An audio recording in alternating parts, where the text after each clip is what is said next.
primero que todo, muchas gracias por venir acá. Esta es la primera, como escucharon en las palabras de doña Alejandra, e insisto, doña Alejandra es por respeto, siempre me regaña. Es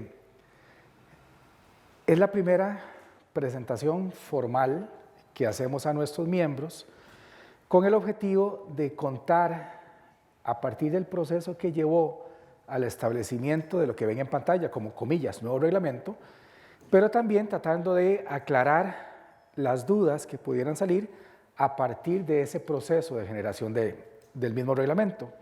El reglamento ya está publicado, ya lo pueden bajar, no sé si han entrado a la página web, ahí hay un cintillo, un banner a la entrada, se puede descargar.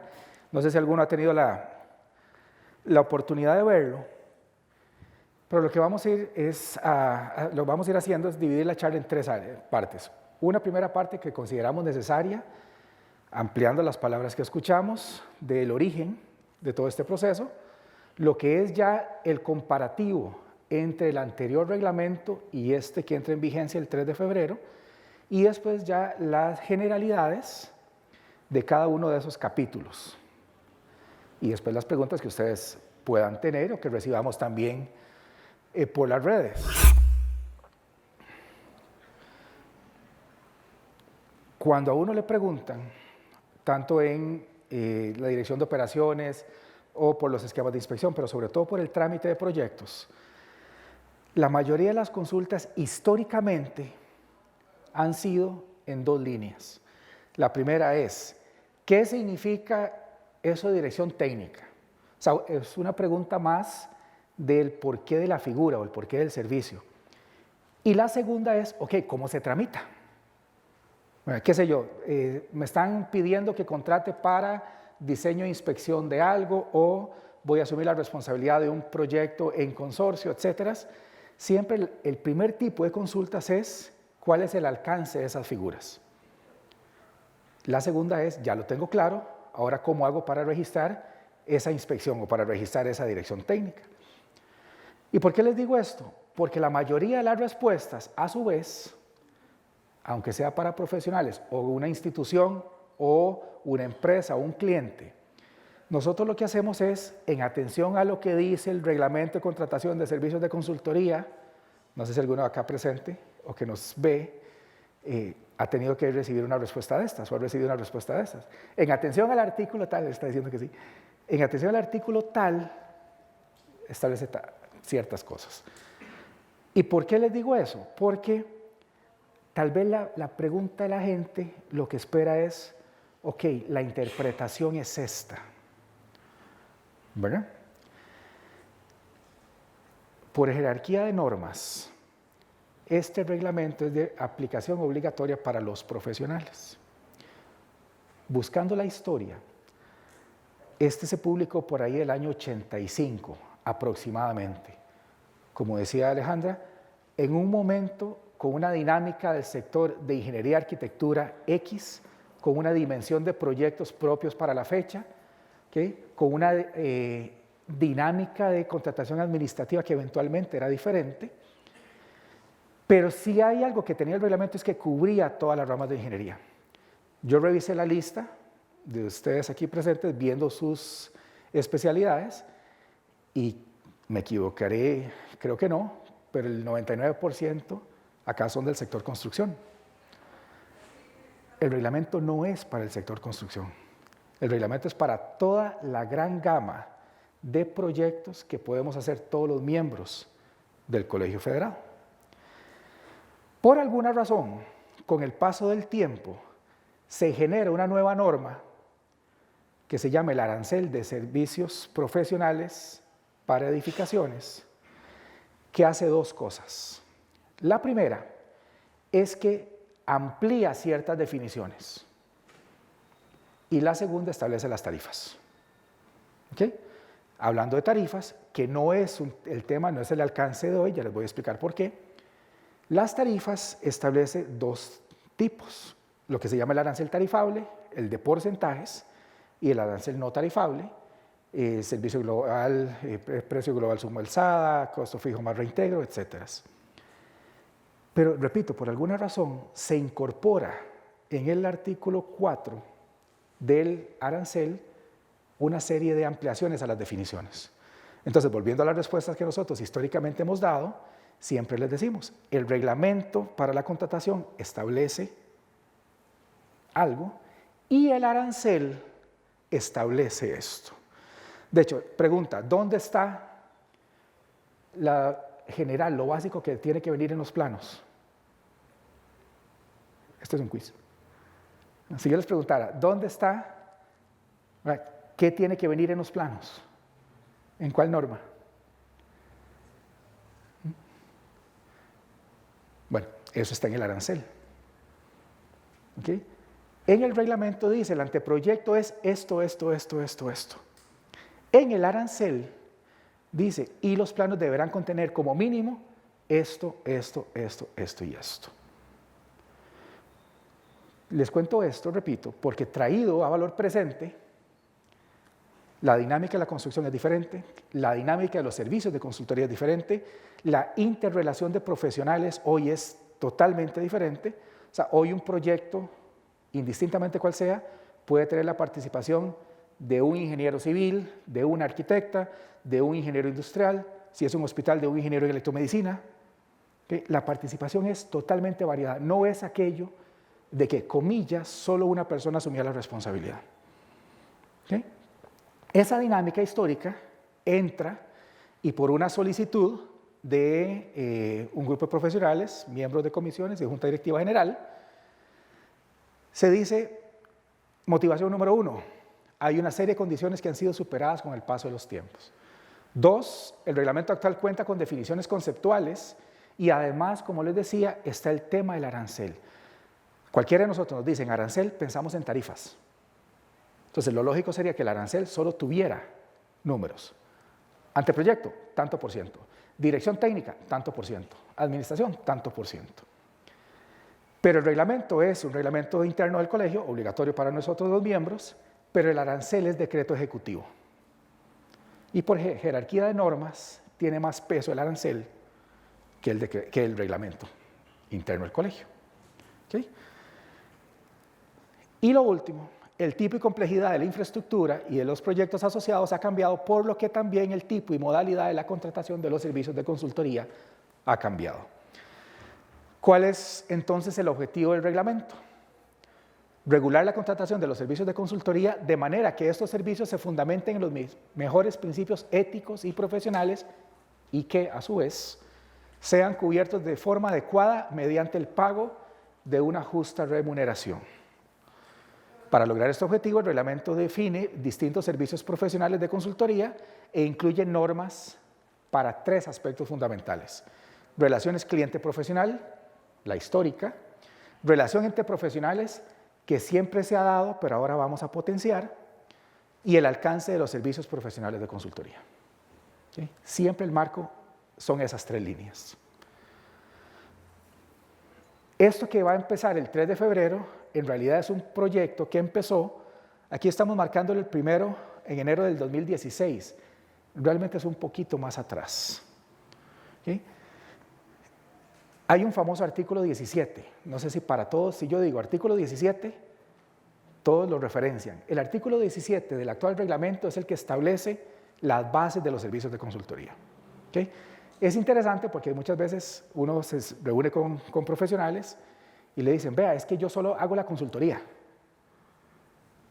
Y hay otro que se encarga de la construcción, no sé si ustedes eso también lo dicen.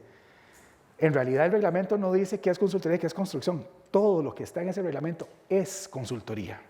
La dirección técnica es un servicio de consultoría. La administración es un servicio de consultoría. Pero a la práctica siempre ha referido, consultoría, diseño. ¿Cierto? Ejecución, construcción. Si yo les digo, el Colegio Federado establece que un proyecto tiene ¿cuántas fases? Automáticamente pensamos en diseño y ejecución. ¿Verdad? Mucho de la misma carrera que estudiamos, ¿verdad? Siempre cuando estudiamos hay que identificar una necesidad y resolverla, diagnosticarla, diseñarla, ¿verdad? Siempre veo, mejoro. Ese artículo 17 empieza a ser analizado a partir de enero del 16 y pasa por todo un proceso en el cual se aprueba a finales del 16, pero con una condición: no puede entrar en vigencia la reforma al artículo 17 hasta tanto no se reforme integralmente el reglamento de contratación y todos los reglamentos asociados. Voy a adelantar algo, tal vez ya lo han visto. Va a haber un cambio de figuras, pero solo de nombre.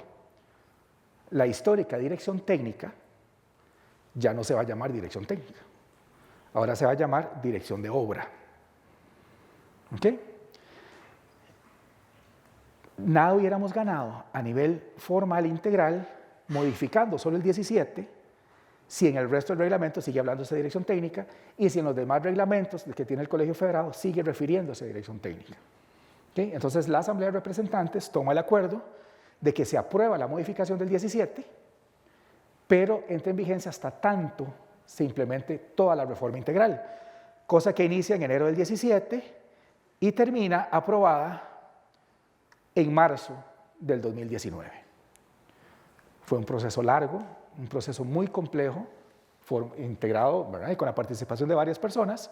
Se publica en Gaceta en agosto del 19 y debía haber entrado en vigencia a finales del año pasado, pero la Junta Directiva, con buen tino, toma la decisión de que se entre en vigencia, que se aplique a partir de febrero de este año. O sea, ya en cuestión de semanas. Y como lo escucharon en las palabras de doña Alejandra, es una comisión paritaria, llamamos paritaria con la participación de todos los colegios miembros, de sus representantes, de la Cámara de la Construcción y de la Cámara de Consultores en Arquitectura e Ingeniería.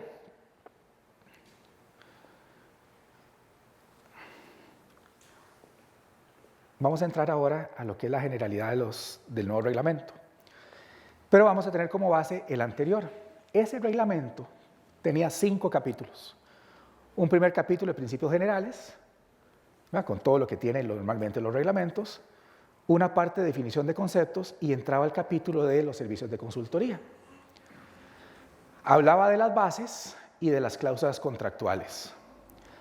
Si tenemos que confrontarlos y compararlos, así es como se va a ver de manera genérica el nuevo reglamento. Va a haber cambios. Por ejemplo, el antiguo reglamento, para cada definición era un artículo. Ahora vamos a tener un solo artículo con una serie de definiciones. ¿Okay? Eso no es un cambio menor. Llegar a las definiciones de los conceptos fue un trabajo de qué es realmente lo que tiene que ponerse. Voy a poner un ejemplo. Si hablamos de calidad, puede ser muy diferente lo que entienda alguien como calidad, o sea, la persona que ofrece el servicio, o como calidad la persona que recibe ese bien. Todo el tema de calidad ofrecida, calidad recibida o percibida. Que tendríamos que llegar a ese consenso. Se habla de relaciones contractuales, se incluye todo el detalle de los servicios de consultoría, probablemente ahí es donde nos vamos a detener mucho más tiempo hoy. Se incluye un capítulo que habla de otros servicios de consultoría de ingeniería y arquitectura. Y aquí aclaro, tal vez un ingeniero industrial viene y dice, yo quiero registrar mi sistema de gestión, o un ingeniero en mantenimiento dice, yo quiero registrar mi sistema de gestión de mantenimiento. ¿Okay? Eso históricamente se dice, no, es que como no tiene planos, no es necesario registrarlo ante el colegio. Era una leyenda urbana, como que todo lo que se registra ante el colegio tiene que tener planos. Eso es mentira. Ante el colegio se puede registrar absolutamente todo lo que nosotros hagamos como profesionales. Por ejemplo, los ingenieros electricistas que hacen una verificación de la instalación eléctrica, un informe de cumplimiento, eso se puede registrar. O si hay ingenieros de mantenimiento industrial que hacen inspecciones de instalaciones de gas, eso también se puede hacer.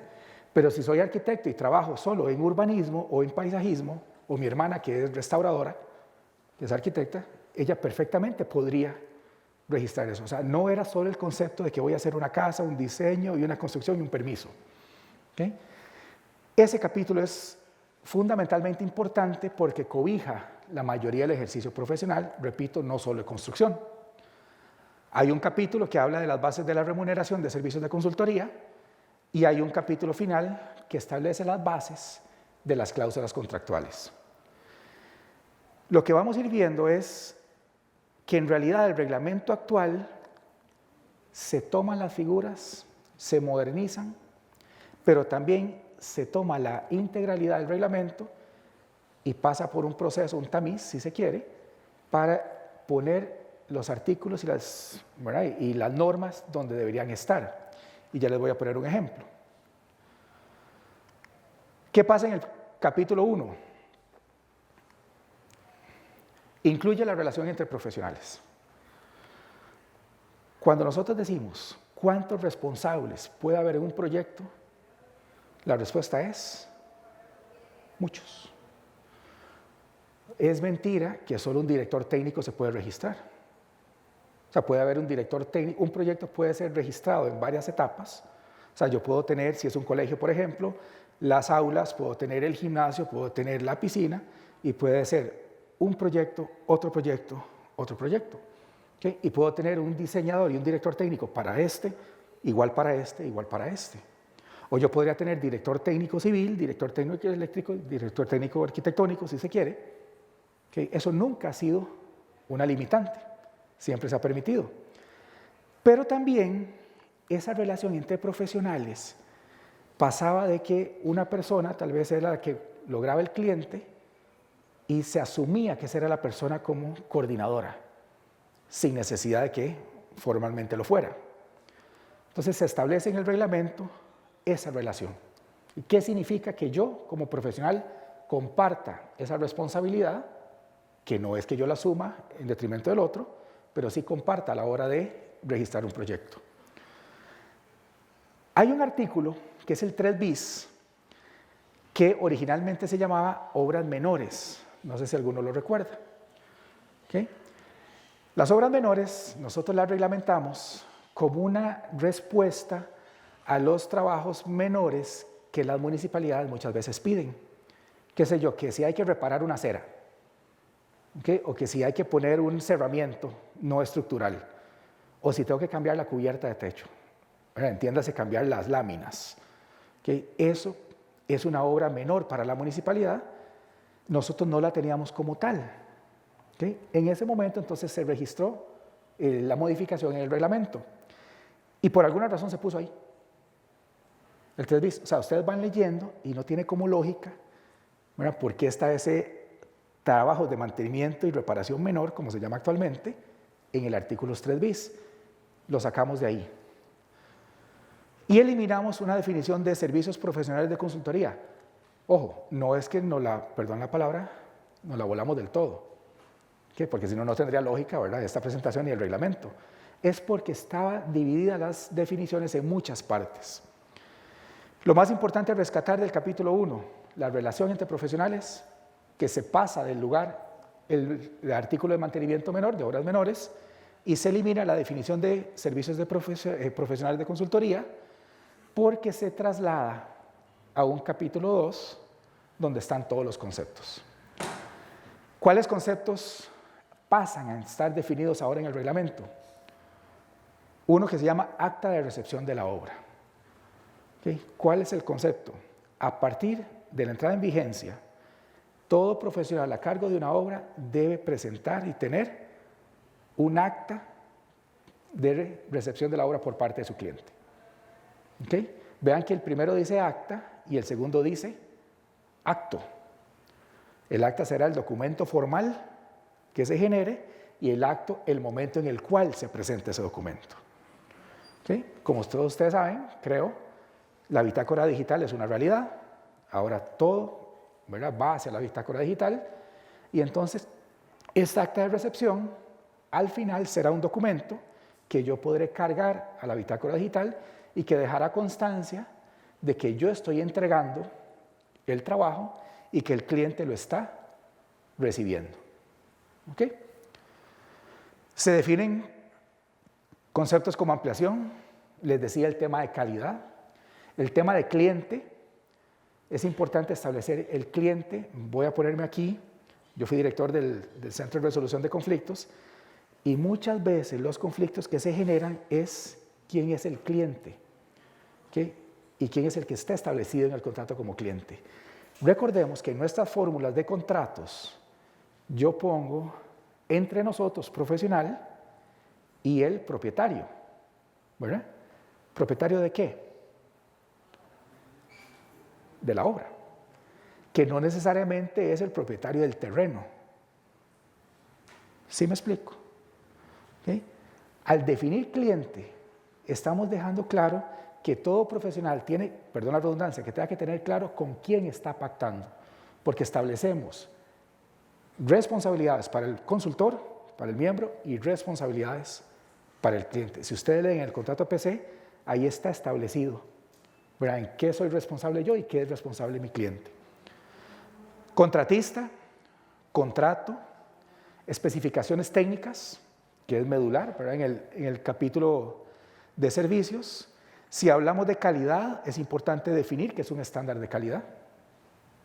¿Okay? Y recordemos que cada término de calidad y dimensión de la calidad y sus estándares asociados dependerá del tipo de proyecto que estemos haciendo. Se crea una figura de coordinador de proyecto, que más adelante la vamos a ver. Se definen honorarios profesionales. Se amplía el concepto de ingeniería de valor, que ya había sido implementado en el reglamento, pero que era necesario actualizarlo. Se establece margen de tolerancia, planos finales, consultor, empresa consultora. Bueno, recordemos también que yo puedo asumir la responsabilidad a título personal, o la empresa, si está debidamente inscrita ante el colegio, asume esa responsabilidad con los profesionales que tenga la nómina. Hablamos de reconstrucción, que era un tema que no estaba necesariamente así, responsabilidad profesional y servicios profesionales de consultoría. En esas definiciones, que podrían faltar alguna, bueno, tal vez, dependiendo de la dinámica, pero aquí está el marco de todo aquello que se consideró a nivel de la comisión que era necesario de definir para poder empezar a regular los servicios. Si ya teníamos los principios generales y ya tenemos las definiciones, el capítulo 3 lo que hace es redefinir el concepto de esa relación entre cliente y consultor, redefine las responsabilidades del cliente y las del consultor, y redefine la relación entre profesionales. ¿Okay? Más adelante vamos a ver que yo, cliente, puedo contratar a un profesional y yo, cliente, podría contratar al ingeniero eléctrico por aparte. Para poner un ejemplo, digamos, del 60% de nuestros proyectos. Pero también en un solo contrato pueden venir los dos, ¿cierto? O yo le digo al profesional en arquitectura y esa persona es la que me consigue al mecánico, al eléctrico y demás. Cualquier figura es válida siempre y cuando se registre. Si viene un solo contrato, todos quedamos ligados a un contrato número tal. ¿Okay? Si hay una contratación para un servicio, otra para otro y otra para otro, nosotros a lo interno lo que hace es que se liga, de manera que no se entienda que son tres procesos diferentes, sino que es un solo proyecto con tres contrataciones. Cómo se pongan de acuerdo este profesional con los demás es algo que pasa a establecerse sin definirse, porque eso queda a libertad de las partes en este reglamento. Y bueno, hay un capítulo 4, que es el corazón. Y les decía, aquí es donde tal vez vamos a adorar un poquito más y la mayoría de las consultas eventualmente de ustedes vendrán acá. ¿Qué es lo primero? Ya no vamos a hablar de 2 fases del proyecto. Ahora, todo proyecto tiene 3 fases. Una fase de diseño, o sea, que es toda esa parte de desarrollo del concepto, de los planos, ¿verdad?, de la asesoría como tal. Una fase de ejecución, que es cuando se materializa todo ese proyecto de ingeniería de arquitectura, y una tercera fase de operación y mantenimiento. ¿Okay? Esto es tal vez el corazón del cambio del nuevo reglamento. ¿Okay? Cada una de esas fases pasa a tener una serie de servicios. En el caso de la fase de diseño, vamos a tener los estudios preliminares. No sé si recordarán todos, pero el reglamento actual, en el artículo 17, establece el proyecto consta de 2 fases, etcétera, etcétera. Pero en el 16 y en el 15 habla de otras figuras, como los estudios básicos y los estudios preliminares. ¿Okay? Lo que hace el nuevo reglamento es que todo entra en un solo capítulo y un solo artículo. Entonces, los estudios preliminares y los estudios técnicos. ¿Qué son los estudios técnicos? Lo que conocíamos como los estudios básicos. ¿Okay? O sea, esos estudios necesarios que yo tengo que hacer para poder empezar a pensar en la propuesta inicial, la conceptualización o el anteproyecto. ¿Okay? Lo que vamos a hacer aquí es cambiarle de nombre. Contamos con el anteproyecto. Tenemos planos y especificaciones técnicas. Ya no se va a llamar planos de construcción y especificaciones técnicas. Ahora se llama planos y especificaciones técnicas, porque los planos no son solo para construcción, puede ser para todo lo que nosotros podamos hacer aquí. Y eso es importante. Siempre la pregunta había sido, ¿cómo define el colegio la gerencia de proyectos? La respuesta es, el colegio no tenía una definición para gerencia de proyectos.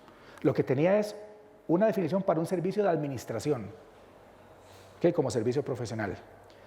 Entonces se crea y se incluye la figura de gerencia de proyectos, que se puede dar para la primera fase, para la segunda fase o para todo el proyecto. ¿Okay?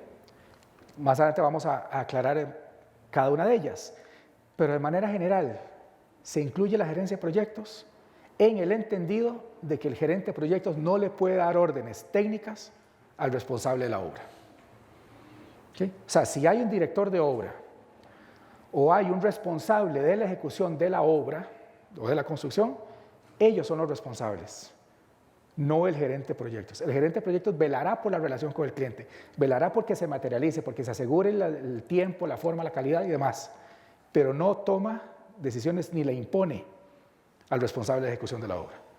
Si lo quiere hacer, tendrá que asumir entonces otra figura del ejercicio profesional. Nosotros teníamos dos casillas, ¿verdad? Dos definiciones para presupuestos.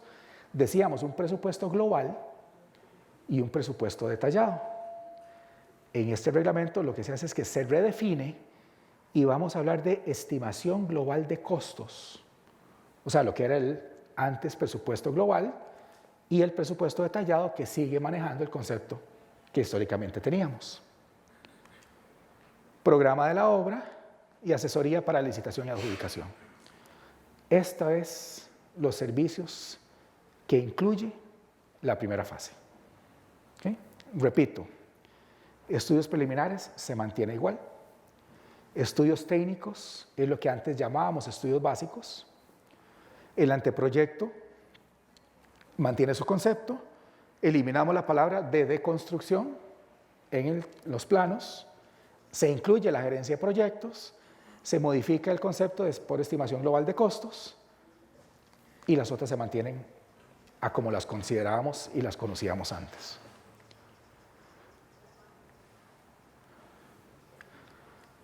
¿Qué es obligatorio hoy? ¿Qué es obligatorio hoy? Estudios preliminares, anteproyecto y planos. Si a eso le metemos la tarifa histórica, ¿verdad? La actual, eso es lo que siempre llamamos el 5,5. Es como el combo 1, 5,5. Estudios preliminares, repito, anteproyecto y planos. ¿Okay? Lo que se decide en la comisión, y así se aprueba, con una salvedad que ya vamos a hacer, es que de ahora en más será obligatorio los estudios preliminares, el anteproyecto, los planos y la estimación global de costos. ¿Okay? Pasa a ser obligatoria. Ahora bien, eso es importante para aclararlo. Yo les dije hace un rato que nosotros tenemos el reglamento y tenemos el arancel. ¿Verdad? El arancel es decreto ejecutivo, se me olvida el número, pero guión MOP. ¿Okay? El reglamento sí nosotros lo podemos pasar por todo el proceso aquí interno del CEFIA y sale aprobado. ¿Okay?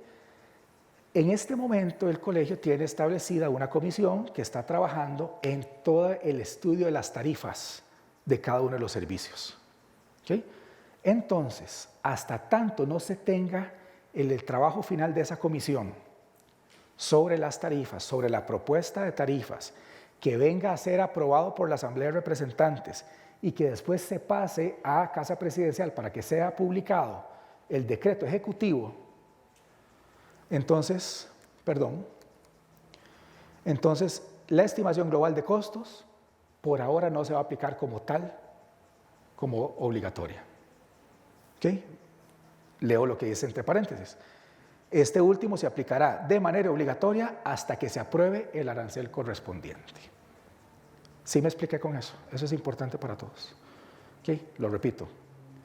Aun cuando en el reglamento se establece como obligatorio la estimación global de costos, la misma no entrará en vigencia su obligatoriedad hasta el momento que sean publicadas y aprobadas las tarifas en el nuevo arancel. ¿Ok? Eso no significa que pueda venir como parte de la contratación y alguien diga, sí, está bien, yo le voy a contratar el presupuesto detallado, ¿verdad? Y seguimos las tarifas que están, o el presupuesto global con la tarifa que está en este momento vigente, ¿verdad? Si nos vamos al arancel. ¿Okay? Pero es importante hacer la aclaración y podremos volver sobre ello más adelante. Siempre la pregunta es, bueno, ¿y qué es lo mínimo que debería venir en los planos? ¿Okay? Entonces, no sé si todos saben, pero hay 54 ramas de la ingeniería y arquitectura. Entonces, lo que antes podría ser un plano para una casa, hoy, si esa casa tiene una serie de condicionantes totalmente actualizados, ¿verdad?, a la realidad, llámese telecomunicaciones, llámese sistemas fotovoltaicos, etcétera, el plano puede ser un poquito más complejo de lo que era hace 30 años. Entonces, se establece en el reglamento un transitorio de contenido mínimo de los planos hasta que se genere una guía pormenorizada que va a ser puesta para consulta y uso de todos los profesionales. ¿Okay? En eso, en este momento, los colegios miembros están trabajando, de manera que sea la guía más clara, más específica y exhaustiva, que le ayude a todos los profesionales, indistintamente el tipo de proyecto que vayamos a asumir. Y bueno, me vuelvo. En la fase de ejecución, tradicionalmente teníamos un servicio de supervisión, un servicio de inspección, que si ustedes lo leen, básicamente es lo mismo, solo que uno era si era el diseñador y el otro era cualquier persona. Un director técnico, que no lo crean, muchas veces las consultas de la gente es que eso suena como entrenador de fútbol, ¿verdad? Y no suena como tan propio, ¿verdad?, de la rama de la ingeniería de arquitectura. Y la administración, esas eran las figuras que teníamos. Cuando se empieza a revisar todo el proceso, los esquemas de contratación, cómo históricamente, para que tengan una idea, nosotros recibimos al año 45,000 proyectos. Nosotros recibimos alrededor de 250 trámites por día. Y si cogemos todos esos contratos y los revisamos, la figura del 5,5 en diseño, estudios preliminares, anteproyecto, planos y dirección técnica es como la más común. ¿Okay? Claro, dependiendo del tipo de proyecto. También está el tema de la administración o está el tema de dirección técnica o inspección. ¿Okay? La comisión todo eso lo revisa, toma el parecer a partir de procesos de consulta y decide algo importante. Primero que todo, si es una construcción, vamos a crear una figura que se llama así, responsable de ejecución de la construcción. De ahora en adelante, REC. ¿Okay? Le habíamos llamado responsable de ejecución de la obra, pero hubiera sido REO. Entonces no era como el mejor acrónimo, ¿verdad?, para ello. REC, responsable de ejecución de la construcción. ¿Okay? ¿Qué es ese REC? Por así decirlo, sustituye o moderniza el anterior concepto de administración con una considerante importante. Esa figura es tal cual, el responsable de ejecución de la construcción. O sea, el responsable de construir como está en los planos. ¿De acuerdo? Ese es el REC.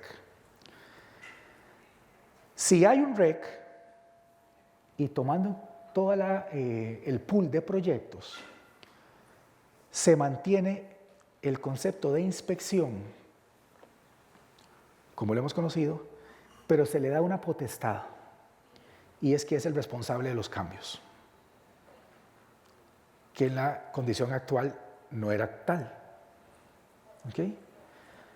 Me explico. Si el REC empieza a construir y se da cuenta de que hay alguna modificación que hay que hacer, esa modificación tiene que venir avalada por el inspector, que asume la responsabilidad. ¿Sí? Ese inspector, por lo general, es la persona que diseña, ¿verdad? De hecho, si vemos el trámite, el proceso tramitológico del Colegio Federado, no sale un proyecto sellado de manera que pueda ser presentado a una municipalidad si no tiene quién es el responsable de la obra, ¿verdad? Por eso el 10 y medio famoso, ¿verdad? Diseño y dirección técnica.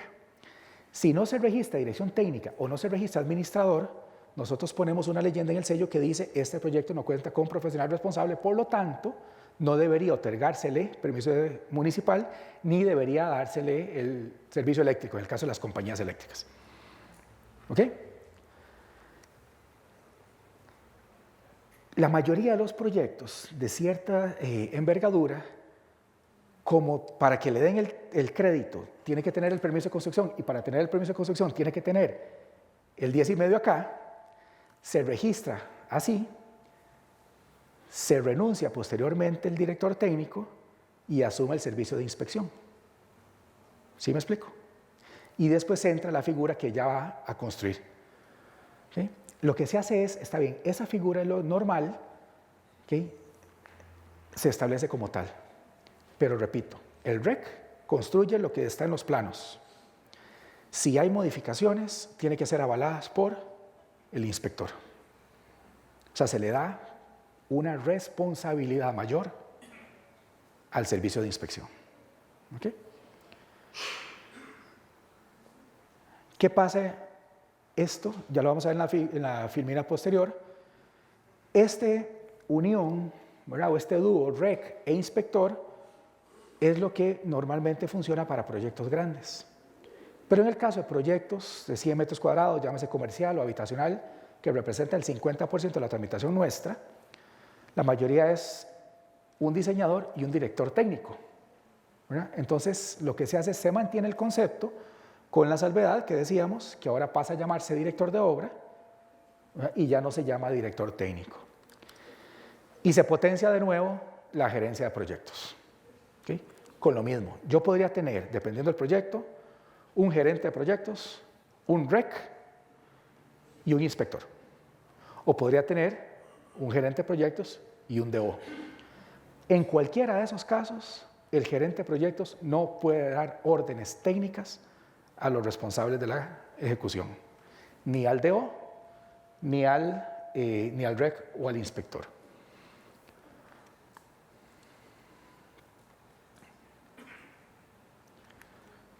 Entonces, ¿cómo se arma las figuras o los equipos?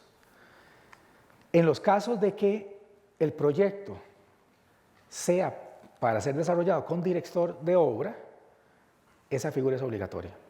Diseño, dirección de obra. ¿Okay? Pero si mi esquema, porque así lo establece el cliente, es con REC, entonces obligatoriamente tiene que haber un inspector o un servicio de inspección. En el mismo contrato o en contratos separados que ya nosotros posteriormente vamos a ligar. ¿Ok? Si un proyecto se registra la primera fase y se registra el inspector, ¿okay? El registro está hasta ahí. Ese proyecto no podrá ser enviado a permiso de construcción hasta tanto no se cuente con el REC, con el responsable de ejecución de la construcción. ¿Sí me explico? Lo mismo, si hay un diseñador y hay un REC, no se enviará hasta tanto no se cuente con el servicio de inspector. Por eso, en el escenario B, estas dos figuras van juntas. ¿Okay? ¿Qué podría pasar? Bueno, que para efectos del proceso tramitológico se registre con el esquema A, la persona renuncie y después venga los participantes en el esquema B. ¿Sí me explico? Ya por una cuestión de practicidad y de buenas prácticas, lo más conveniente es que cada uno de ustedes hable con su cliente y entienda la dimensión de lo que esa persona le pide. ¿Okay?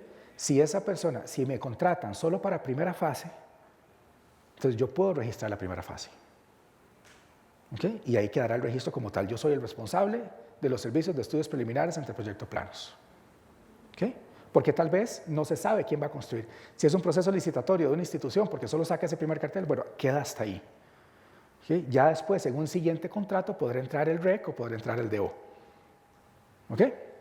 Si ya el cliente les dice, no, es que yo quiero todo el proceso que incluye el permiso y poder iniciar la construcción, ya ustedes podrán sentarse con él y definir cuál es el mejor esquema en atención a la complejidad, al tamaño, ¿verdad? O a la dinámica del proyecto que se vaya a asumir.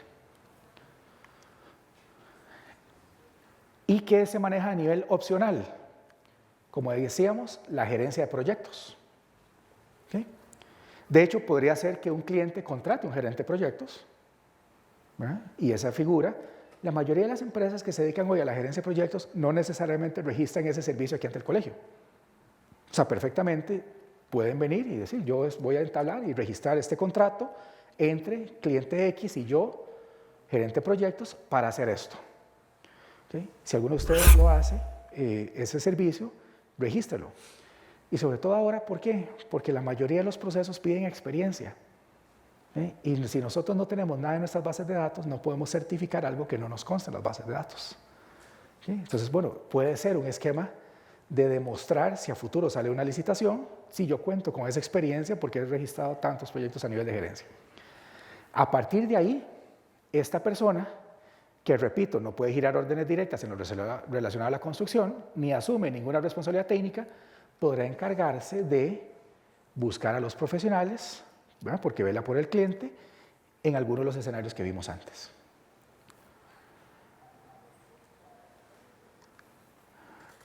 Hasta ahí, digamos, la práctica normal. Había sido un interés de algunos miembros del colegio que siempre decían, vea, es que a mí el cliente me buscó. Puede ser el arquitecto, puede ser la ingeniera civil o puede ser el ingeniero electricista. A mí el cliente me buscó. Y entonces yo, que conozco al arquitecto, le hablé. O que conozco al mecánico, le hablé. Pero el cliente vino por mí. ¿Sí me siguen? Entonces se decía, ¿por qué yo no puedo tener una condición diferente? Hasta eventualmente tener derecho a una remuneración diferenciada porque me convierto como en ese coordinador de proyecto. ¿Okay? Eso se discutió mucho. Podría confundirse con la gerencia, pero podría no confundirse con la gerencia, dependerá de cada proyecto. Entonces, al final se decide dar la posibilidad de ese servicio de coordinación, en el entendido de que tengo una relación con el cliente y a su vez yo voy a tener una relación directa con profesionales. Entonces, en ese caso habrían dos contratos. Uno, que el cliente me contrata a mí como coordinador y otro, que yo contrato al eléctrico, al mecánico, al arquitecta, a la ingeniera de seguridad laboral, digamos. ¿Sí me explico? Esas son dos figuras que por la dinámica propia se decide dejar opcionales y los escenarios que vimos más adelante que serían los esquemas obligatorios.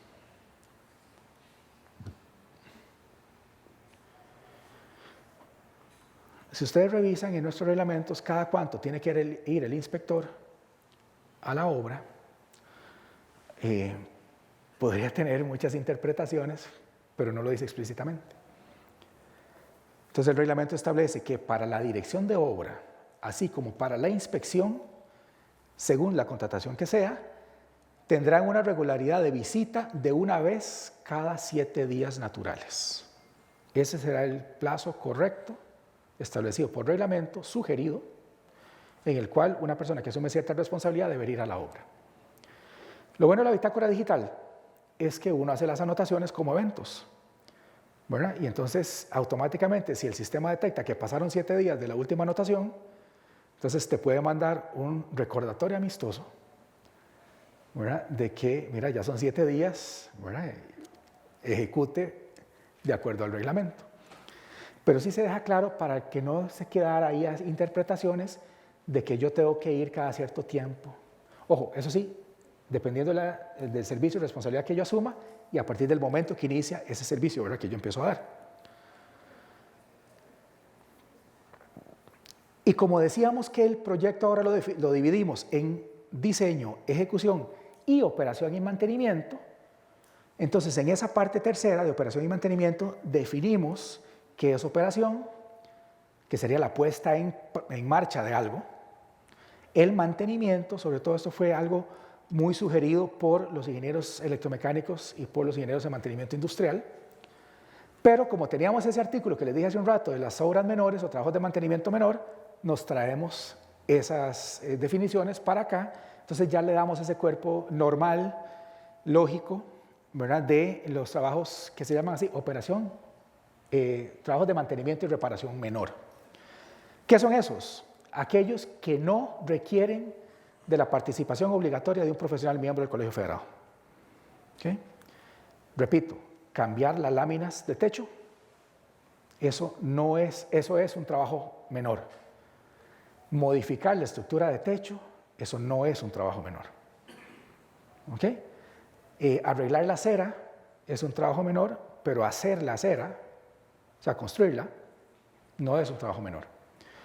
Hablando de algo muy coloquial, si yo tengo un estadio que tenía una gramilla natural y la hago gramilla sintética, bueno, eso no es un trabajo menor, porque ahí hay ingeniería, ahí hay diseño, hay análisis. ¿Verdad? Si yo pongo la gramilla sintética, se vence y después le pongo otra alfombra, eso podría considerarse como un trabajo menor. Sería como cambiar el piso, ¿cierto? Pero si después vamos a volver a gramilla mixta o lo que sea, ¿okay?, y eso requiere de un rediseño y eso requiere análisis e ingeniería, eso sí no es un trabajo menor. ¿Sí me explico? ¿Y por qué les pongo este ejemplo? Porque ante el colegio, nosotros lo que hicimos fue definir esas obras menores en inmuebles, obras eléctricas, como por ejemplo cambiar los tomas, ¿sí?, obras hidráulicas o mecánicas sanitarias y obras viales, en el caso de las municipalidades. Si ustedes han revisado, hace un par de años se reformó el artículo 83 de la Ley de Construcciones. Aquel decía los 5,000 pesos. ¿Verdad? Bueno, ya ahora no dice 5,000 colones, ahora dice hasta 10 salarios base. ¿Verdad? Pero en el 83 bis se definen las obras menores, o sea, aquellas que no requieren de una licencia municipal, pero sí tienen que registrarse ante la MUNI. ¿Okay? Esas son estas que nosotros estamos hablando acá. ¿De acuerdo? Entonces ahí le da cuerpo, repito, a lo que son trabajos de diseño, trabajos de ejecución y trabajos de operación y mantenimiento. Eso es el capítulo 4, el corazón, les decía. En el capítulo 5, que son de otros servicios de consultoría, lo que hacemos es, o lo que hace la comisión, es proponer dos cosas. Ampliémoslo y ayudemos a redefinir el tema de fiscalización. Porque cuando hablamos de fiscalización, no estamos hablando exclusivamente de los proyectos de vivienda de interés social, sino la fiscalización entendida como tal. Bueno, si es que yo le doy un servicio al banco o me contratan como tal. Y entonces establece esa definición de fiscalización y el tema de fiscalización de proyectos de interés social lo dirige a la ley correspondiente. Si ya hay una legislación del Sistema Nacional Financiero para la Vivienda, entonces ajústese a lo que dice la legislación para no crear distorsiones, ¿verdad?, o no crear diferencias entre los términos. Describe el concepto de servicios no relacionados con construcción de obras. Si yo voy a hacer un estudio de ingeniería de tránsito, ¿okay?, yo lo puedo registrar ante el colegio. Si yo puedo, qué sé yo, un proyecto de, no sé, urbanismo, perdón, eso puede hacerse. Si soy ingeniero en electromedicina, que lo que voy a hacer es un sistema de mantenimiento para una máquina de anestesia, ¿okay?, eso lo puedo hacer. Una consulta que siempre cuento es cuál es la intensidad de luz mínima que debe tener una ambulancia, de manera que pueda atender casos, valga la redundancia, ambulatorios. ¿Okay? Bueno, eso es algo que la ingeniería en electromedicina pasa a analizar. Entonces, todo lo que no sea construcción pasa a ser grueso de eso. Ojo, no es que lo que sea propio de los profesionales en civil o en arquitectura es construcción, no. Muchos arquitectos y muchos ingenieros civiles nos decían, vea, es que yo trabajo como arquitecto, pero no construyo obras.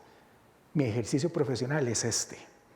¿Okay? Y tal vez yo no sentía que fuera como fácil registrar ese proyecto, esa experiencia ante el colegio. Eso sí, no pusimos la lista de todo lo que podría hacer. Imagínense, 54 profesiones, que todos generaran una lista de lo que pueden hacer.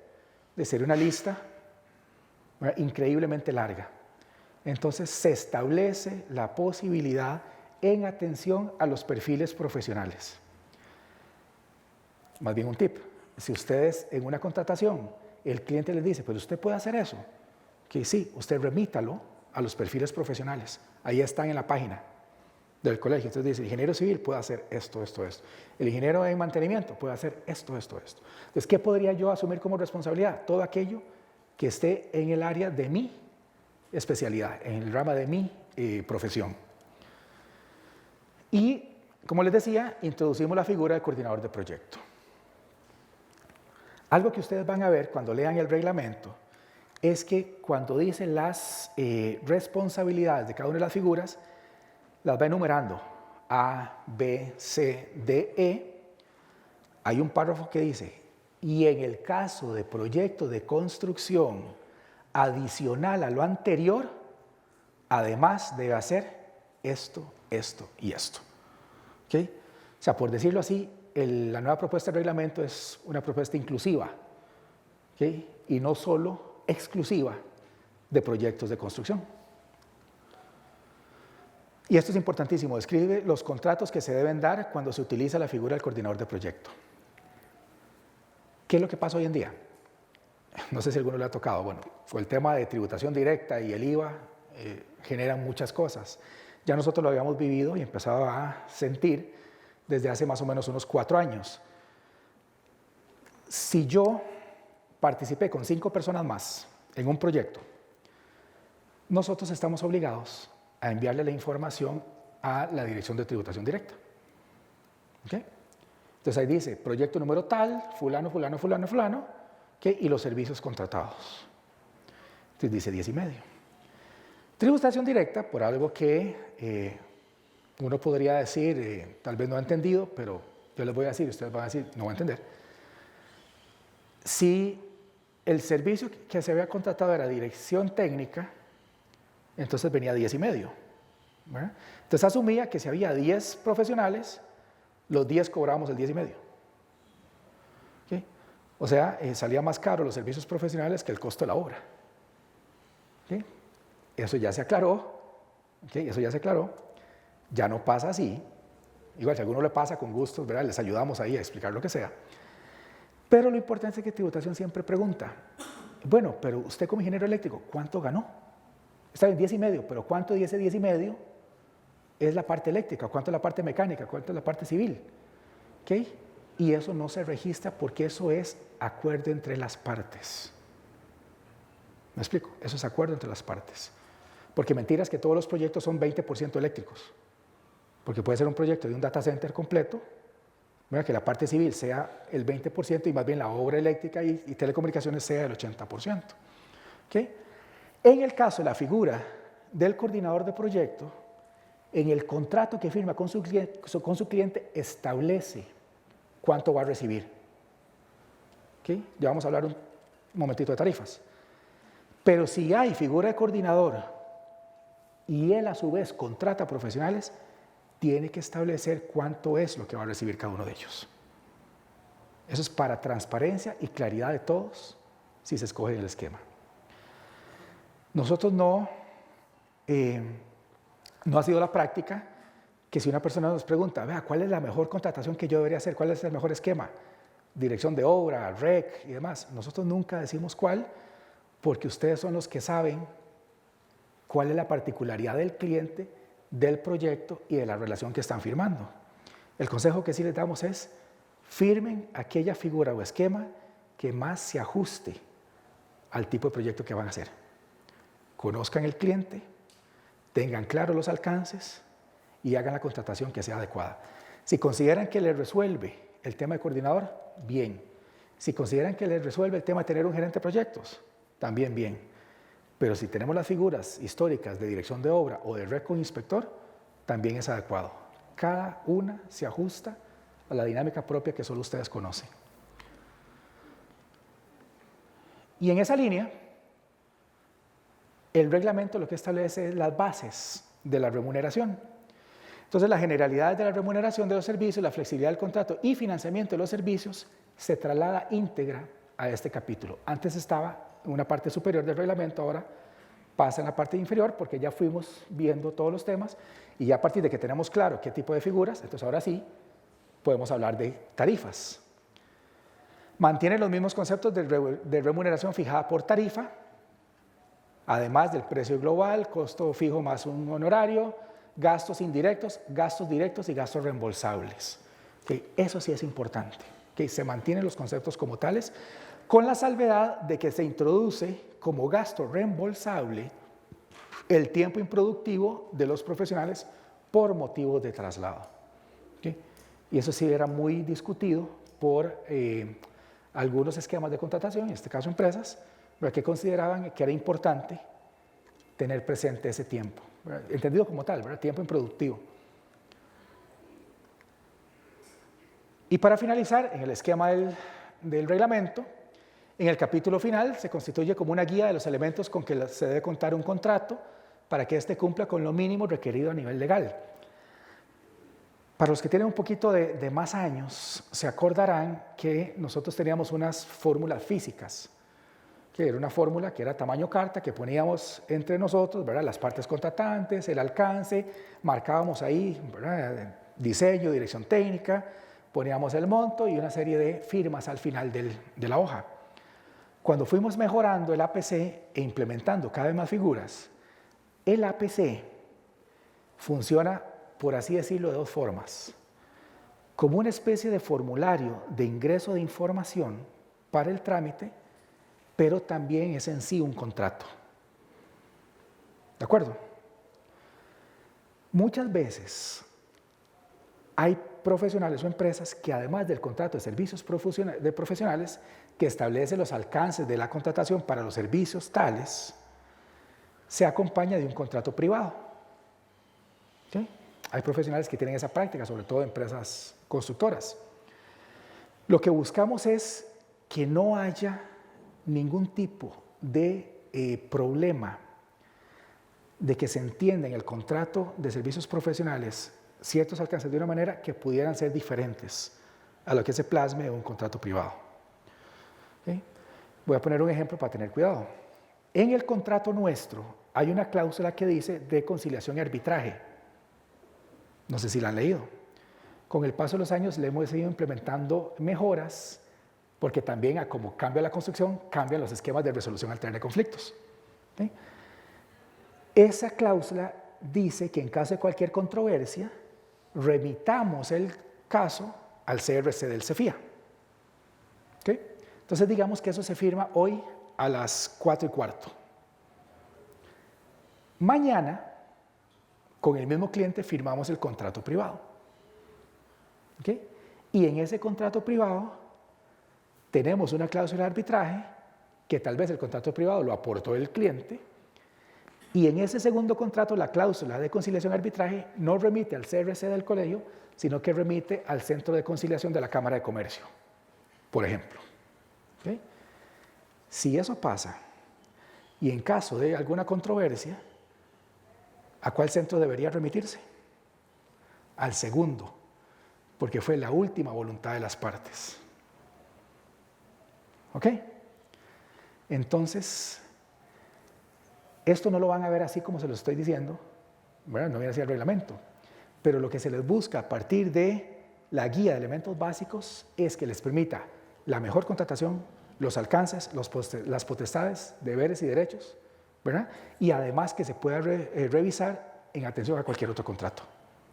Consejo, si va a haber contrato privado, hablen con su cliente y pongan la misma cláusula arbitral en los dos, ¿verdad? Y ya con eso entonces no podría haber problemas de venir para acá.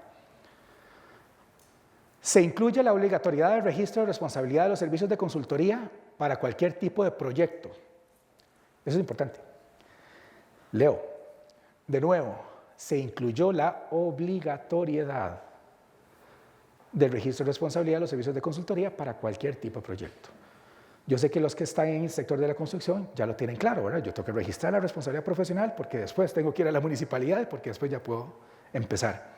Pero en el caso de otros proyectos, ¿verdad?, que siempre se han podido registrar, tal vez no se veía como tal. Entonces, lo importante de esto es que, indistintamente del área de ustedes, puedan empezar a registrar esos proyectos. En mi caso, los asociados a mi rama profesional. ¿Okay? Un estudio de ingeniería ambiental, un estudio de impacto ambiental, por ejemplo. ¿Okay? Aquí hay una persona que una vez tramitó un yate. ¿Okay? Bueno, ahí está el registro de un yate. ¿Okay? O hay una persona, ingeniero industrial, que tramita sistemas de gestión para empresas constructoras. Ese ha sido como su cliente. Y él dijo, ¿de qué más tradicional para una empresa constructora que un plano? Entonces, el sistema de gestión lo montó en un plano, con cajetín y toda la cosa. ¿Okay? Bueno, eso lo puede registrar ante el colegio. ¿Okay? A partir de ese momento, cualquiera de ustedes que tenga cualquier consulta sobre su área específica, con gusto lo vamos a atender por la dinámica normal nuestra de atención o bien por las consultas que tengan del nuevo reglamento. Y bueno, se simplificó el concepto de alcance del contrato y la contratación de servicios de consultoría por etapas. Esto nosotros lo empezamos a comunicar con más vehemencia a partir de la entrada en vigencia del IVA. ¿Se acuerdan que antes del 30 de septiembre era la fecha, o 30 de septiembre fue la fecha en la cual los proyectos registrados ante el colegio podían gozar de una exención del IVA, ¿verdad?, o la gradualidad correspondiente dependiendo de la duración del proyecto? ¿Okay?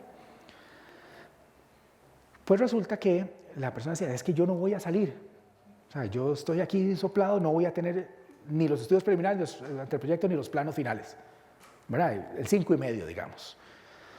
Y nosotros dijimos, no, es que usted no tiene que tramitar los planos finales, usted tiene la posibilidad de registrar un anteproyecto. ¿Okay? Registraba el anteproyecto, cumple con la formalidad de la fecha 30 de septiembre, pero a partir de ahí, usted simplemente cuando tenga los planos los registra. ¿Okay? ¿Contra cuál proyecto? Contra el originalmente registrado. ¿Okay? Y si después cuando vaya a ejecutar, ya sea por dirección técnica, por administración, les digo esto porque antes del 3 de febrero, todo lo que se registre muere con las figuras viejas. Todo lo que se registre posterior al 3 de febrero va con figuras nuevas. O sea, si hoy alguno de ustedes registró un proyecto con las figuras, cualquiera de las actuales, a futuro seguimos jugando con el término de dirección técnica, por ejemplo. ¿Ok? Pero si el 4 de febrero ya yo registro un proyecto, ahí ya yo obligatoriamente, en atención al reglamento, tengo que registrar las figuras nuevas.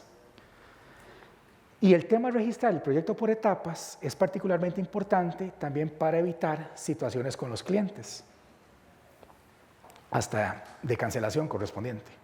Porque muchas veces esperamos el pago del cliente cuando tenemos, ¿verdad?, el producto final, ¿verdad? Y no lo crean, vieran que hay muchas situaciones que nos consultan, ¿verdad? Se resuelven la mayoría, pero sí tenemos la posibilidad de registrar el anteproyecto, cobrar el anteproyecto.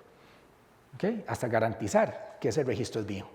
¿Verdad? Después puede venir el registro de la primera fase completa, la segunda, y etcétera. A efectos de resumen, esta presentación está hecha para, obviamente, la charla y para que ustedes la puedan tener como consulta. Igual va a quedar grabada en el Facebook del colegio, ahí van a poder pasar la charla si lo tienen a bien, pero también la charla, las filminas están hechas para ello. Por eso resumimos aquí, espero que se pueda ver bien, resumimos aquí esas equivalencias entre el reglamento actual y el reglamento nuevo. Entonces, por ejemplo, en el tema de consultas profesionales, no hay ninguna variación de ningún tipo, por lo tanto, en el nuevo se mantiene como tal. En el caso de estudios básicos, que es la segunda línea, lo que hacemos es cambiar el nombre, pero las funciones no varían y pasa a llamarse estudios técnicos. En el caso de estudios preliminares, igual no varía, lo mismo que el anteproyecto, por eso se mantiene igual en la nueva propuesta. En el caso de planos de construcción y especificaciones técnicas, como les decía, se elimina la palabra de construcción y pasa a llamarse planos y especificaciones técnicas. En el caso del presupuesto, en el reglamento original se aborda de manera general y no hacía una diferenciación detallada entre lo que es global y lo que es detallado. Eso venía en el arancel. Entonces, hasta que el arancel pase, ¿verdad?, a ser aprobado en la propuesta final, la estimación global de costos será obligatoria. ¿Okay? También se mantiene el presupuesto detallado. La programación de la obra varía la redacción de la descripción de la función, pero el concepto no cambia. La asesoría para licitación y adjudicación, el reglamento original hace referencia a que el servicio se presta en 2 fases, mientras que el reglamento vigente indica que se dará a un solo grupo de servicios. Respecto a los servicios como tal, no hay variación. Y antes no existía la gerencia de proyectos, ahora pasamos a tener la gerencia de proyectos. ¿Okay? Nos parece que esta filmina resume, ¿verdad?, la mayoría de esos cambios, ¿verdad?, y los más sensibles en la primera fase. Lo mismo en la segunda. Antes no había gerencia de proyectos, ahora se habilita y se define como tal, con las responsabilidades que corresponden. Antes teníamos la supervisión y la inspección, y esto lo vamos a leer detalladamente. En el reglamento vigente, la figura de inspección tiene potestades diferentes al inspector del reglamento original. En el vigente, o sea, cuando decimos vigente, en el nuevo, es el responsable de aprobar los cambios propuestos por el REC en el área de conocimiento específica.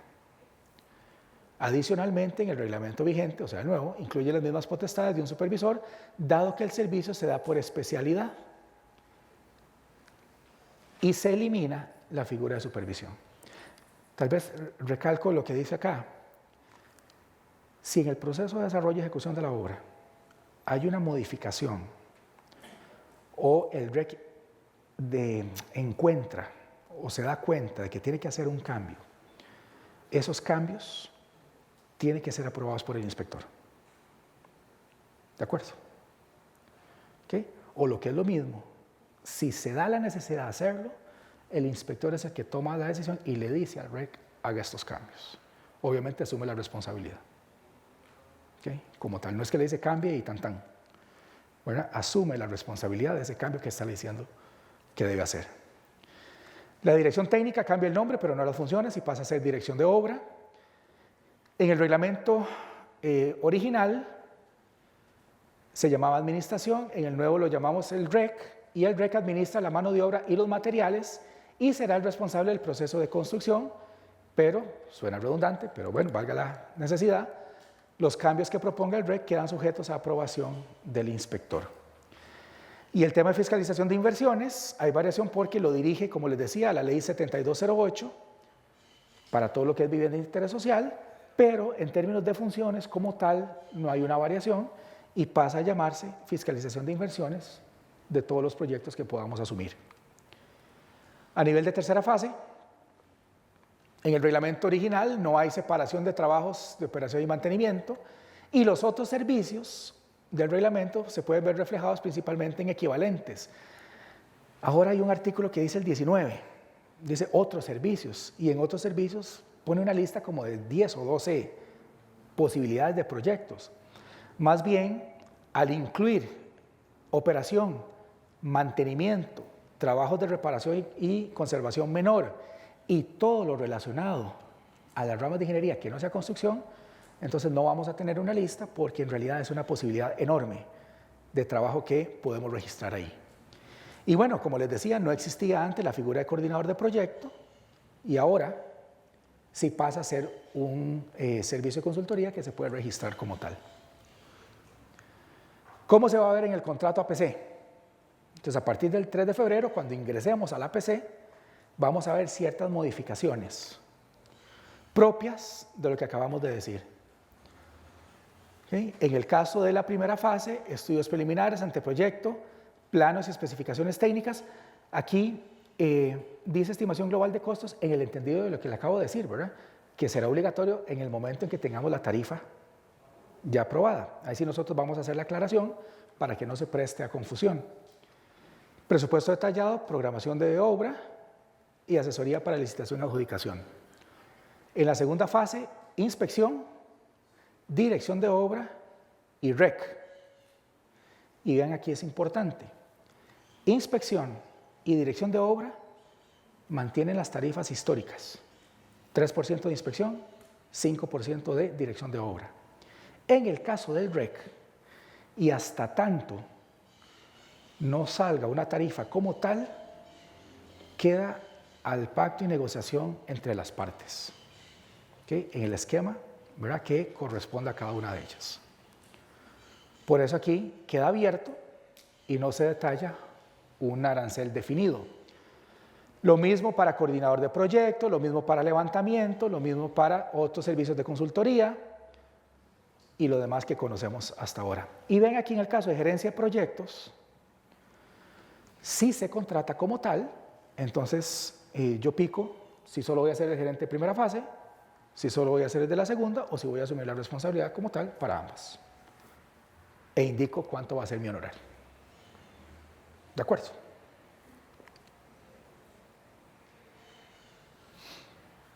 Como les decía, los aranceles se mantienen como están definidos en la actualidad y aquellos servicios que no estén definidos en el arancel temporalmente quedarán sujetos a negociación con el cliente. ¿Okay? Antes de entrar a las preguntas, ustedes han visto que, o no sé si lo han visto más bien, tanto por correo o en redes sociales, estamos saliendo con una serie de posts tratando de rescatar lo más importante, ¿verdad?, la modificación. Por ejemplo, a partir del 3 de febrero se podrán registrar servicios relacionados con operación y mantenimiento de proyectos. En el nuevo reglamento estos servicios cambian de nombre. Estudios básicos se llama estudios técnicos y dirección técnica se llama dirección de obra. Son como, ¿verdad?, los briefs, ¿verdad?, lo necesario de recordar.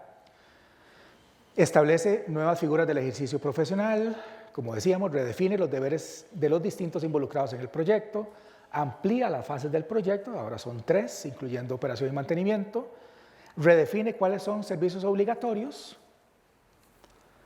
establece guías de contenido mínimo de planos, igual todo esto en el momento que salga y lo estaremos comunicando a todos ustedes, amplía los servicios que se pueden dar durante la ejecución de los proyectos, hablando de la gerencia, introduce otros tipos de servicios que no están relacionados con proyectos constructivos, simplifica elementos básicos que se establecen para la elaboración de cláusulas contractuales, hay que tildar la A. De manera temporal, las figuras de ejercicio profesional que no tienen tarifa definida quedarán sujetos a negociación directa con el cliente, como cuál es el REC, la gerencia, el coordinador o lo que es operación y mantenimiento. Estos serían los servicios de segunda fase, ¿verdad? Responsable de ejecución de la construcción, inspector de la obra, que tienen que estar juntos si se escoge ese esquema, director de obra y coordinador y gerente. Vamos a sacar otro post que habla de los esquemas de contratación para reforzar, ¿verdad?, que puede ser o esta como tal. Y recordarles lo que le dijo doña Alejandra de nuestra dirección para cualquier consulta que tenga. Ahora sí, todas las preguntas que ustedes tengan, por favor. Les recordamos nada más levantar su mano para hacer la consulta. Acá.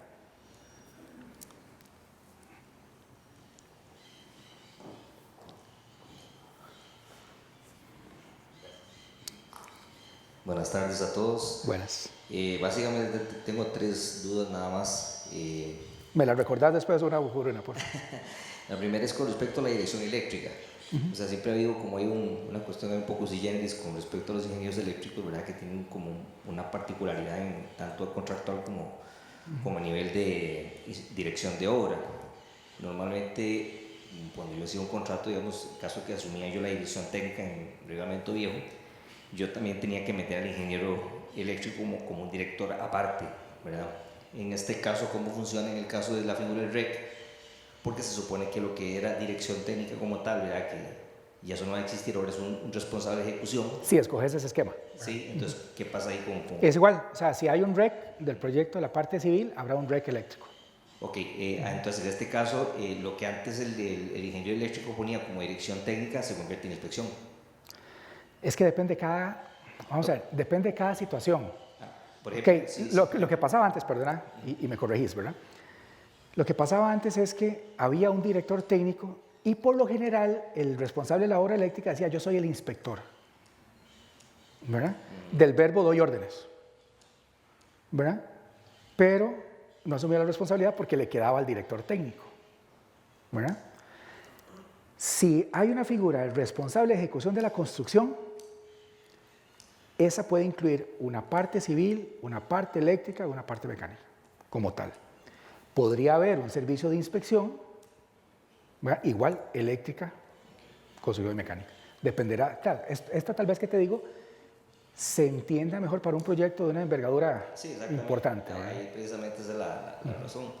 Okay, la segunda... Nada más, perdona ahí que te interrumpa.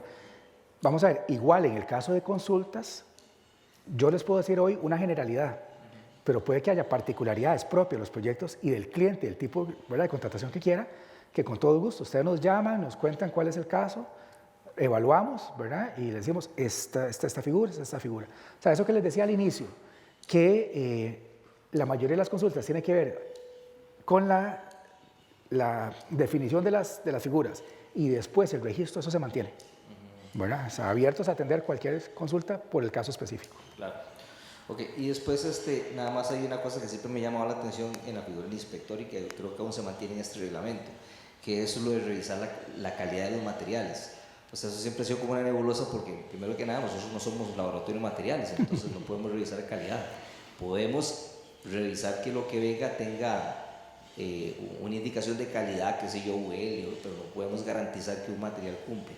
Sí. Eso no está claro en el reglamento y me preocupa porque es una función que nos delega a los profesionales sin nosotros tener las atribuciones para hacerlo, ¿verdad? Vamos a ver, el comentario es totalmente válido, ¿verdad? Y es cierto que no necesariamente yo puedo tener todos los equipos o los sistemas o los procedimientos para decir la calidad entendida como que lo provee, que garantizo y demás, ¿verdad? Tal vez no, pero sí es cierto que asumo la responsabilidad, si hablemos por ejemplo del caso del código eléctrico y el código establece que hay una calidad, ¿verdad?, y materiales que deben estar certificados y que hay una serie de condicionantes, yo sí es mi responsabilidad de garantizar que eso suceda. Entonces, cuando dice, ¿verdad?, garantizar la calidad de los materiales, se entiende en esa línea. O sea, se supone que, por ejemplo, yo podría decir, bueno, y si compro bloques de Pedregal, por decir una X, puede ser cualquiera, asumo que Pedregal tiene una calidad que dice su página web, asumo que eso, al comprar bloques Pedregal, ya la calidad está intrínseca, o sea, no tengo que probar que los bloques son de calidad porque yo no me toca a mí, yo no soy laboratorio. Cada profesional podrá llegar y definir el alcance de cómo llega a decir eso. ¿Sí me explico? Lo más, recuerde que aquí hay un concepto general, ética profesional. Yo asumo la responsabilidad a la luz, ¿verdad?, de mi compromiso con la ética. Alguien podría decir, no, o sea, estoy totalmente de acuerdo con vos. Entro, verifico, es más, pido cuándo fue el lote, cuando salió de esos bloques, ¿verdad? Y le puedo pedir la trazabilidad de su sistema de gestión de calidad y doy fe de algo, ¿verdad? O alguien puede decir, voy a coger un bloque y voy a fallarlo, ¿verdad? ¿Cómo lo hagas eso? Pero lo que te dice el reglamento es, velás por la calidad de los materiales. A mí me queda todavía siempre la duda, pero bueno, también lo mandaré en un correo para hacerlo más. Por favor. Ok, luego siempre, bueno, después de que se implementó el APC, pues antes era muy fácil la relación contractual con el cliente, en el sentido de que había un contrato, como un machote que nosotros utilizábamos para una relación con el cliente.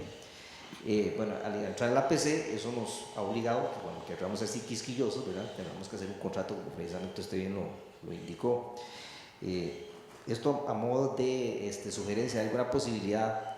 Por ejemplo, si usted visita la página de la IA de Estados Unidos, del Colegio de Arquitectos de Estados Unidos, ellos tienen una machote de contratos, página web donde usted encuentra contratos hasta para hacer la casa del perro, ¿verdad? Porque ellos digamos, como que tienen esa literatura, bueno, llamémoslo como parte legal, ¿verdad? Esa jurisprudencia. Sí, como una jurisprudencia. En este caso, pues nos deja muy a la libertad de nosotros hacer lo que nosotros queramos, ¿verdad? Yo usualmente lo que hacía era que pues, si necesitaba firmar un contrato con el cliente, porque normalmente si nosotros solo hacemos el contrato APC, prácticamente es un contrato unilateral, porque el cliente no ha firmado en ningún lado que nos ha contratado, ni que nos estamos haciendo servicio, ni nada. Era simplemente una cuestión que media la palabra mía contra la del cliente. Entonces, en ese caso, pues yo he tenido que a veces descargar el contrato y que me lo firmen si es que tengo alguna dificultad. Pero a modo de sugerencia, pienso que sí sería bueno eventualmente, pues, también un machotico ahí. Yo sé que nosotros lo podemos hacer, no es cuestión de vagancia, pero creo que el colegio lo haga nos da un poquito más de, como de validez, ¿verdad? En el sentido, estamos avalados por el colegio, ¿verdad? Es un contrato que el colegio avala y pues estamos en buenas condiciones usted y yo como cliente, ¿verdad? Y no llegarle con un contrato, mire, es que mi abogado me dijo que me firmaba este contrato y el cliente, ¿qué pasó aquí? Entonces, por eso creo que tal vez antes con el contrato era más fácil porque el cliente lo veía como algo así, es del colegio y ya, o sea, no me queda, firmé. Pues, sí. Yo tenía un profe que decía que uno solo tiene que tener 2 amigos en la vida, un abogado y un contador. El resto son un poco ahí de gente que uno conoce.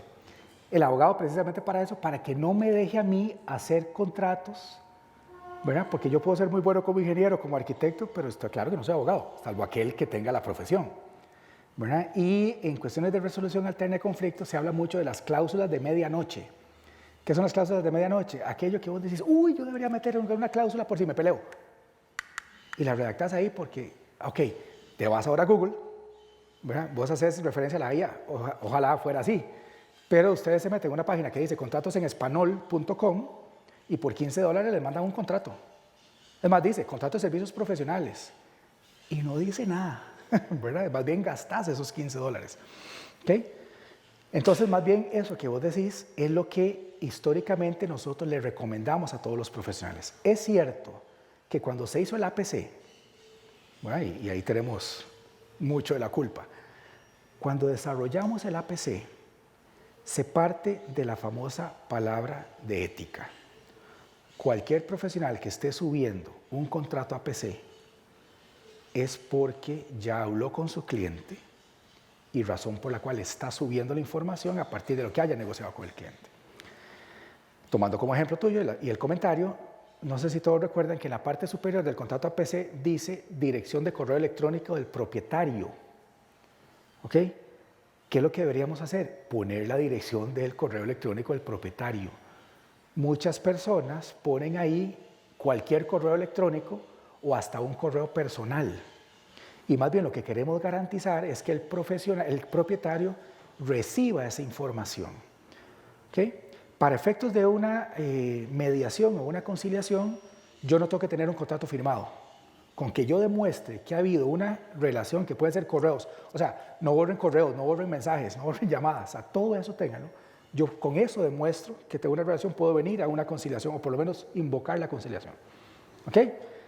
Pero ya una vez que yo firmo y lleno todo el contrato, sí hay una versión imprimible.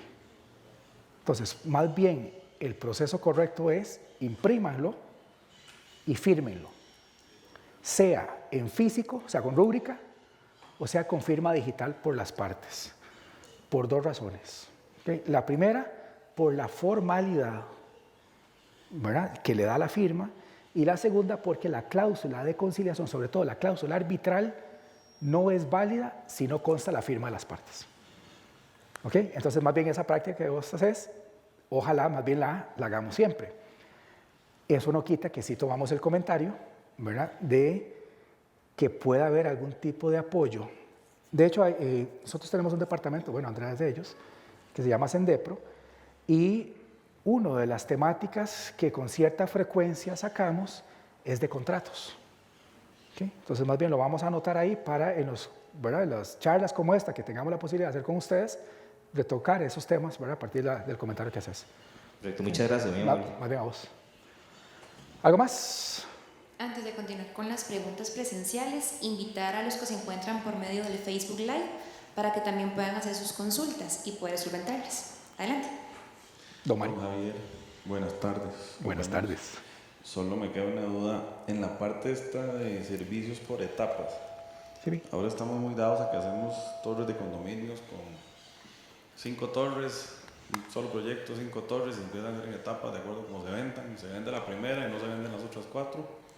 Pero cuando registramos eso, resulta que, bueno, por lo menos en la parte eléctrica, vienen todos los medidores de todo el proyecto. ¿Cómo hacemos para separar? Y eso Es una buena pregunta. Sí. ¿Cómo hacemos para separar que de acuerdo a cómo vayamos entregando apartamentos, vamos emitiendo los medidores correspondientes? Porque muchas veces lo que pasa es que el proyecto entra en algún problema legal o económico, cualquier problema que tenga, y caemos en el tema de que se pusieron unos medidores, otros no, después el proyecto se olvida, quitan los profesionales y resulta que uno se da cuenta 7, 8 años después de que todos tienen medidor bajo la responsabilidad que uno asumió. Entonces, ¿cómo filtrar eso por etapas?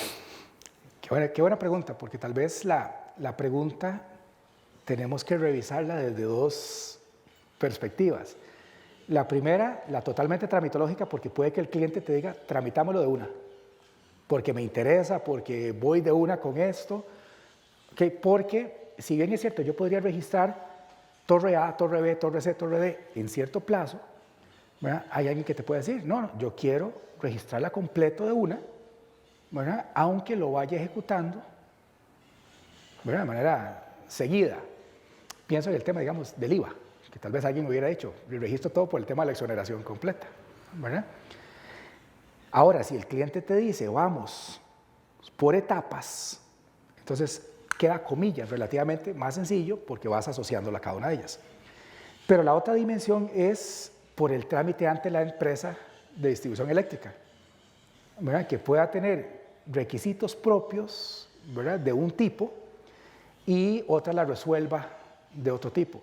Nosotros históricamente tenemos muy buena relación con la mayoría de las empresas eléctricas, entendiendo que el ICE es el 75%, ¿verdad? Del país y la compañía y demás, pero sí con ella lo que estamos haciendo a nivel de tramitación es poder pegarlos a como pegamos las otras instituciones. ¿Okay? Me explico. Una vez que sale el CEFIA, va a Ministerio de Salud, va a AIA, ¿verdad? No sé, bomberos.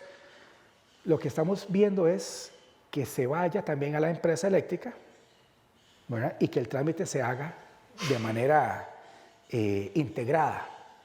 ¿Okay? Porque entonces ahí sí se podría llevar un control, vea, el trámite tenía esto, ¿verdad? Y la compañía eléctrica decir, ya se otorgó este medidor, ya se otorgó este medidor, y tenemos como un saldo, por así decirlo, de que se autorice como por avance, de acuerdo a lo que sea. Pero eso sí lo estamos manejando, de hecho con la compañía Fuerza y Luz es con la que más hemos hablado para eso. Ahora, pero el hecho de verlo aquí en el reglamento, eso nos puede abrir la puerta en la comisión o en junta a que modifiquemos, por ejemplo, la parte de tramitología en la boleta, de generar esa parte por etapas.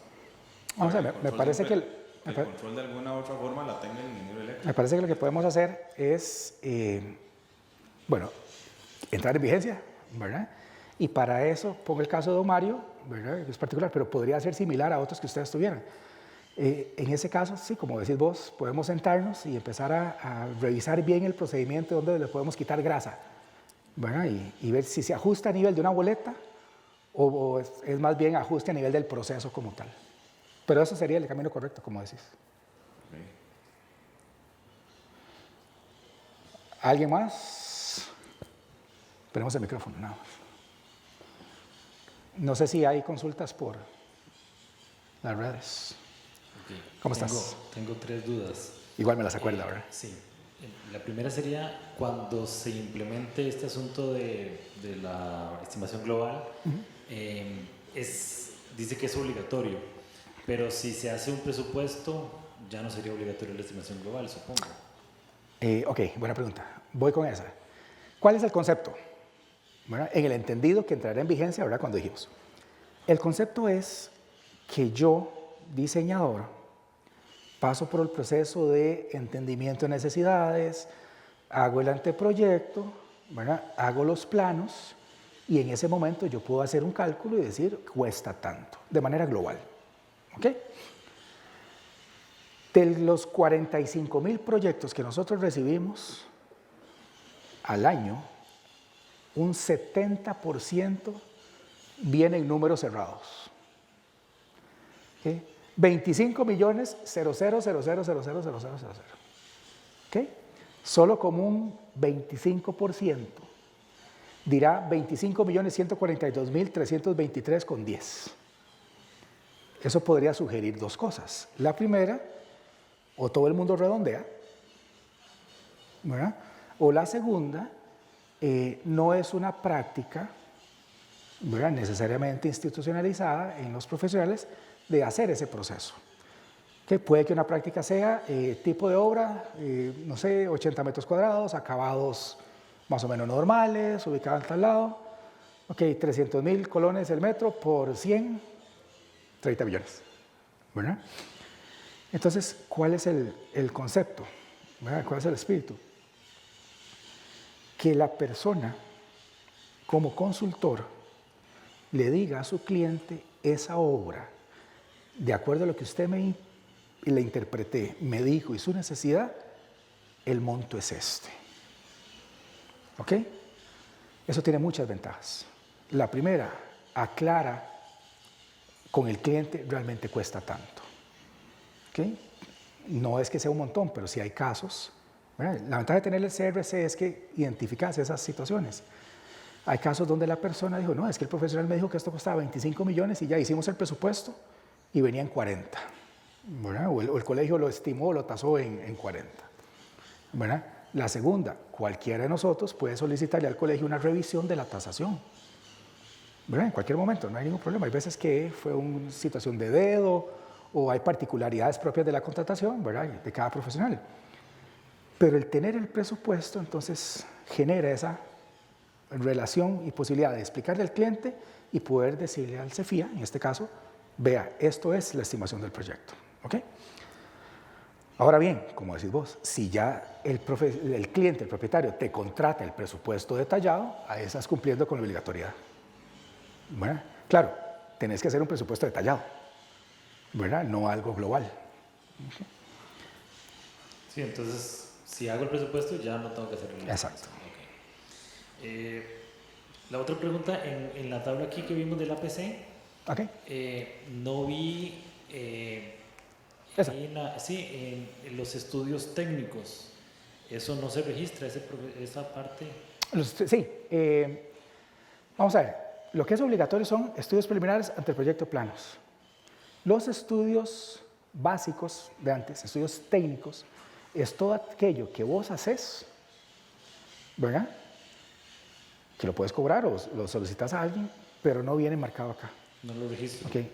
Está como tal, como históricamente lo hemos hecho. Okay. Que ahora es responsabilidad hacer los estudios necesarios para yo saber qué es lo que voy a hacer, ¿verdad? Okay. Y después la otra pregunta es cómo se ha avanzado con esa parte de los aranceles, ¿para cuándo creen ustedes que esté listo? Qué buena pregunta. ¿Qué tanto se va a hacer? Yo sé Qué que buena es pregunta. política esa pregunta, pero... Vieras que no tanto, no es tema político, es tema de que explico el proceso normal. Una vez aprobado el reglamento, obviamente había que trabajar en el tema de los aranceles. ¿Okay? La comisión es una comisión que se reúne de manera muy frecuente, es una comisión muy activa, obviamente el interés y la necesidad es total, ¿verdad? No sé si a alguno de ustedes les llegó un correo, hicimos una encuesta preguntándole a los profesionales los esquemas de contratación, sobre el tema de las tarifas, cómo calcularía usted los honorarios y demás. De hecho, ha sido la encuesta que más han contestado los profesionales en la historia que nosotros tenemos de hacer consultas, ¿verdad? Ese es un insumo para la comisión. Después está el insumo de los esquemas de en otros países.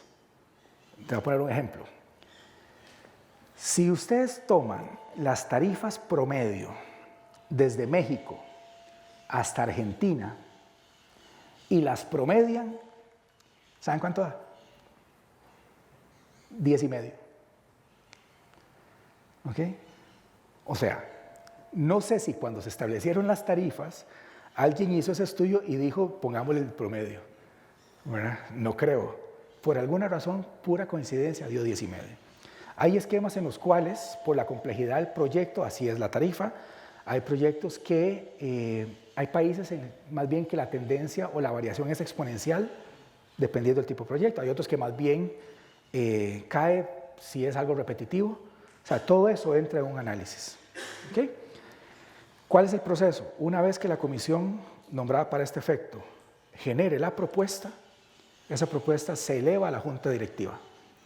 La junta directiva, y aquí sí entra parte, digámosle no política, la parte procedimental propia del colegio, será revisada por los colegios miembros, ¿verdad? Deberá ser aprobada en asamblea de representantes, ¿okay? Y deberá ser enviada a leyes y decretos de Casa Presidencial para que sea publicado el decreto como tal. Comprenderás que no te puedo dar una fecha específica, pero sí, obviamente estamos trabajando para que sea lo más rápido posible. Pero no es el próximo año, no es pronto. Y ojalá fuera pronto. Defina pronto, ¿verdad? Pero sí se está haciendo todo el esquema posible para que sea lo más rápido posible, claro está. El APC es exclusivo para cosas constructivas. Para registrar cosas no constructivas, ¿qué se utiliza? Qué buena pregunta. El APC se llama, como bien decís, ¿verdad? Administrador de Proyectos de Construcción. ¿Okay? Yo soy ingeniero industrial. Yo puedo registrar mis proyectos ante el colegio. ¿Cómo lo hago? Por el APC. Por dos razones. La primera es porque una parte de la normativa dice que todo contrato de servicios profesionales deberá hacerse constar en las fórmulas que para tal efecto el colegio establece. Entonces, es cierto que la única forma, el único mecanismo es el APC. ¿Okay? Para cualquier persona que nunca ha usado el APC y no soy constructivo, sí puede ser muy engorroso. ¿Verdad? Tal vez yo puedo decir, es que me piden el plano de catastro y yo lo que voy a hacer es un sistema de gestión de calidad en tal supermercado. ¿Para qué tengo que poner eso? O si cuenta con tal cosa, si bandera azul y demás. Obviamente por la cantidad de trabajo a nivel de desarrollos informáticos que estamos haciendo, sí, contestando tu pregunta, hay que hacerlo por el APC. Si tenés alguna consulta y demás, nos llamás y te guiamos o por Skype o nos pegamos, de alguna manera te ayudamos a hacerlo. Hecho la primera, es más fácil la segunda. Esto no contesta la pregunta real. La pregunta real es que sí estamos en una modificación del APC para que sea amigable no solo para los constructivos, la palabra es amigable, es más fácil, ¿verdad? Para los constructivos, pero también para los que no son constructivos.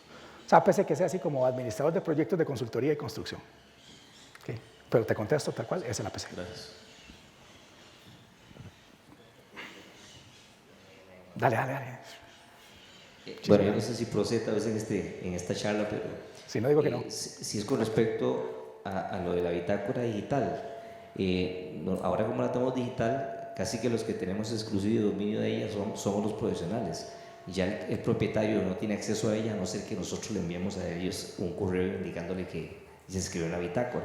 ¿Hay alguna posibilidad que a futuro se integre con un usuario personalizado el propietario pueda tener acceso a la bitácora? Porque inclusive puede hacer una anotación como propietario, que a veces se le dicen, bueno, mire, necesito que me haga este cambio y todo eso, antes anotaba en bitácora, ya no se puede.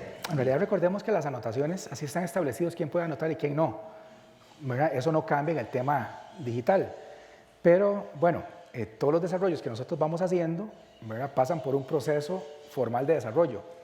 Quiero decir, la conceptualización, la programación, la implementación de lo que llamamos un mínimo producto viable, y a partir de ahí se va mejorando.